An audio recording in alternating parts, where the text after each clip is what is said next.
अभी हाल ही में supreme court ने मैरिटल रेप के संबंध में कुछ दिशा निर्देश जारी किए। मैरिटल रेप का मतलब होता है कि यदि किसी भी विवाहित महिला के साथ यदि उसके पति के द्वारा ज़बरदस्ती या उसकी बिना कंसेंट के उसके साथ संबंध बनाया जाता है तो ये कंडीशन मैरिटल रेप की समझी जाती है। सुप्रीम कोर्ट ने मैरिटल रेप के क्षेत्र को विस्तृत करते हुए कुछ दिशा निर्देश जारी किए। सुप्रीम कोर्ट ने महिला अधिकारों को लेकर एक ऐतिहासिक फैसला सुनाया। कोर्ट ने ये कहा कि चाहे कोई महिला विवाहित हो या अविवाहित, सभी महिलाओं को कानूनी गर्भपात का अधिकार होगा। मेडिकल टर्मिनेशन ऑफ प्रेगनेंसी कानून से चाहे कोई महिला अविवाहित हो या लिविंग रिलेशनशिप में रह रही हो, तो महिलाओं को इन अधिकारों से बाहर रखना उनके मौलिक अधिकार का उल्लंघन है। यदि कोई महिला अविवाहित है या लिविंग रिलेशनशिप में रह रही है तो उन महिलाओं को भी गर्भपात करने का अधिकार होगा। ये उनके मौलिक अधिकार समझे जाएंगे।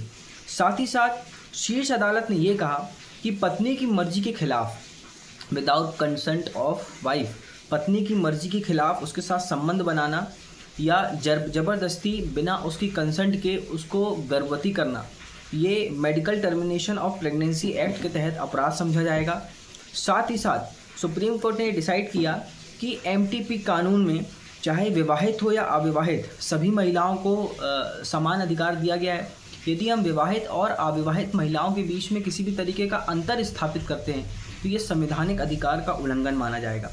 सुप्रीम कोर्ट ने स्पष्ट किया कि medical termination of pregnancy act के तहत 24 सप्ताह तक गर्भपात का अधिकार किसी भी महिला को होगा और ये अधिकार उन महिलाओं के लिए भी है जो अवांछनीय तरीके से गर्भवती हो जाती हैं बिना इच्छा के।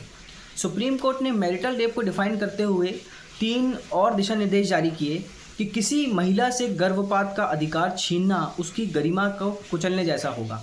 जैसे कि आपने सुचिता श्रीवास्तव बनाम स्टेट ऑफ चंडीगढ़ का भी जजमेंट सुना होगा, जिस जजमेंट में सुप्रीम कोर्ट ने स्पष्ट किया था कि किसी भी महिला को उसकी विदाउट कंसेंट के उसको बच्चा पैदा करने के लिए हम उसको बाध्य नहीं कर सकते। उसको गर्भवती होना है या नहीं होना है ये उसकी कंसेंट पे डिपेंड करता है। तो यदि किसी महिला से गर्भपात का अधिकार छीना जाता है तो ये उसकी गरिमा को कुचलने जैसा है। साथ ही साथ महिलाओं के विवाहित और अविवाहित होने से कोई फ़र्क नहीं पड़ता, चाहे कोई महिला विवाहित हो या अविवाहित हो, तलाकशुदा हो या लिविंग रिलेशनशिप में रह रही हो, सभी महिलाओं को गर्भपात का अधिकार होगा। महिलाओं की मर्जी के खिलाफ उनको छूना अपराध है, चाहे वो पति ही क्यों ना हो। यदि पति भी किसी अपनी वाइफ को उसकी बिना कंसेंट के छू देता है तो ये चीज़ भी जो है वो अपराध के अंतर्गत समझी जाएगी। सुप्रीम कोर्ट ने ये कहा कि कोई महिला यदि तलाकशुदा है और विधवा है तो उसके पास 20 सप्ताह तक उसके पास गर्भपात का अधिकार होगा और अन्य महिलाओं के पास 24 सप्ताह तक गर्भपात का अधिकार होगा।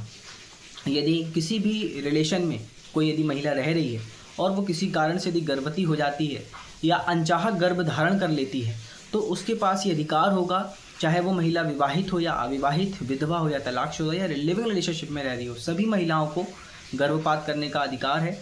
और ये उनका एक संवैधानिक और कानूनी अधिकार है जिसको भारतीय संविधान के मौलिक अधिकार के अंतर्गत भी संरक्षण प्राप्त किया गया है, प्रदान किया गया है। धन्यवाद।